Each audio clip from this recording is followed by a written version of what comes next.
طبعا السلام عليكم ورحمة الله وبركاته. معانا السيارة هذه الانترا 2005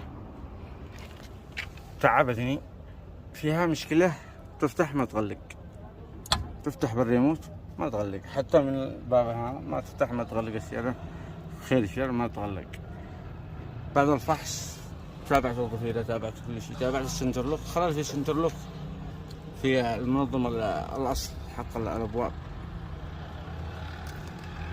خربان. هذه قطعتين غيرت القطعة هذه، شوفوا القطعة هذه غيرتها، لحمناها بلحام، غيرت لها 2 كتفات حق، يعني رحمتها تلهيم، جاهز وكان شغال، تفتح تتغلق.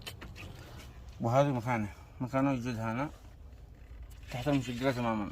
تعبتني تعب والله، والحمد لله جاهزة بطبقها غدوة.